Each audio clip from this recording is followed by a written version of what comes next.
This lesson is on the 4 special parallelograms.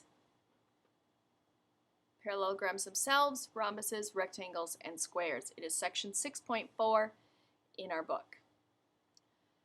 Some of this is a culmination of the last couple sections that we've talked about. We talked about the definition of a parallelogram being a 4-sided figure with 2 pairs of parallel sides, and how rhombuses, rectangles, and squares are by definition parallelograms because they also have opposite sides that are parallel.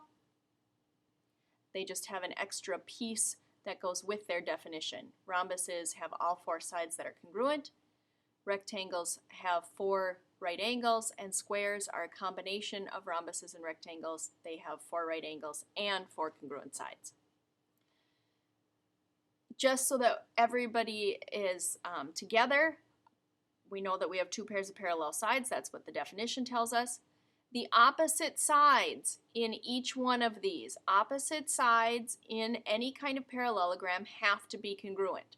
So that means that they're congruent in all 4 of these shapes. Opposite angles from the last lesson, we learned that opposite angles, angles that sit across from each other, have to be congruent to each other. And that is true in all 4 of our shapes. Diagonals is the only thing today that is new from our other lessons.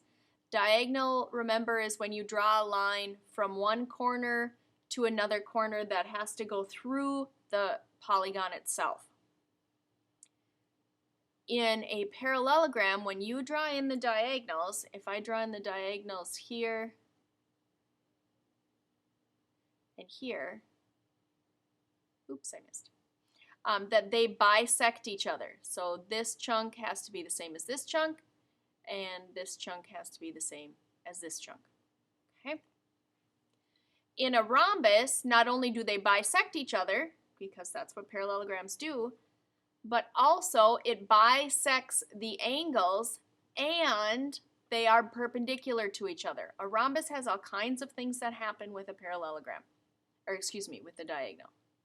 So you draw a diagonal here, and you draw a diagonal here, and 3 things happen. They bisect each other, just like they did with the parallelogram. They bisect the angles that they go through. So this side of the angle is congruent to this side of the angle, and that's true down here, and over here. The last thing that holds true is that the diagonals are perpendicular. That means they make right angles. So that's a right angle, that's a right angle, that's a right angle, and that's a right angle. Okay. In a rectangle, the diagonals not only bisect each other, just like they do with all parallelograms, but they are also, the whole pieces are congruent to each other. So since this piece is the same as this piece, and this piece is the same as this piece, then all 4 of the individual pieces inside those diagonals is congruent to each other. All 4 pieces have to be equal. In a square, since a square is a combination of these 3 shapes, all of the things that hold true for diagonals hold true for a square. The diagonals bisect each other, they cut their angles in half, they intersect at 90 degrees in the center, and they're the same length. Squares, diagonals pretty much do it all. Another review from the other day is that the consecutive angles, the angles that are sitting next to each other, these 2 are consecutive, these 2 are consecutive anytime an angle sits next to another angle. These angles are supplementary in all of them because they're all parallelograms. This angle plus this angle has to add up to 180. In a rectangle, not only do they have to add up to 180, but we know that since they're all 90 degrees, that they are also congruent to each other. And that holds true for a square as well. The angles are supplementary, which means they add up to 180, but since they're all 90-degree angles, they are congruent as well.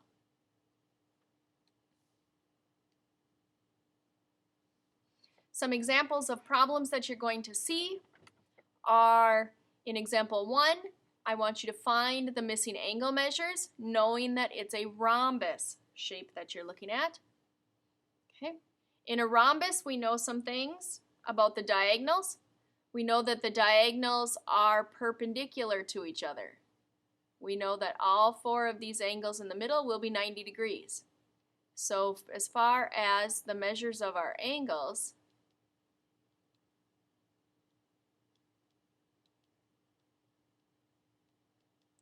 we know that the measure of angle 2 will have to be 90 degrees. As far as the other ones go, we learned on the last page of notes that the diagonals in a rhombus bisect the angles. That means that if this one is 78 degrees, that angle 1 has to be 78 degrees. We know that the 3 angles of a triangle, we know that that one's 90, and if that one's 78, we would add those 2 together and get 168, and then that would leave angle 3 to be 12 degrees. If angle 3 is 12, then the one below it is 12 because this angle also gets bisected. We know that angle 2 is 90. So 12 and 90, we know that that leaves this angle to be 78 degrees, which means then that angle 4 has to be 78 degrees. In number 2, we are given that this angle is congruent to this angle, and this angle is congruent to this angle. Does this have to be a rhombus, or does it have to be a rectangle, or how do we know how that works? Okay. By the definition of a diagonal in a rhombus, the diagonals bisect the angles. That does not hold true in a rectangle. Therefore, this shape has to be a rhombus. Example 3, find the lengths and diagonals in this rectangle. Okay, we go back to the chart and it says that the diagonals bisect each other, so we know that this piece is equal to this piece, but it also says that the whole things are equal to each other. So all 4 of those pieces have to be congruent to each other. So FD is 2y plus 4 and GE is 6y minus 5. I would know then that 2y plus 4 has to equal 6y plus 5. Using my algebra, I would minus my 2y over to this side and end up with 4y, and I would minus, excuse me, this was a minus sign.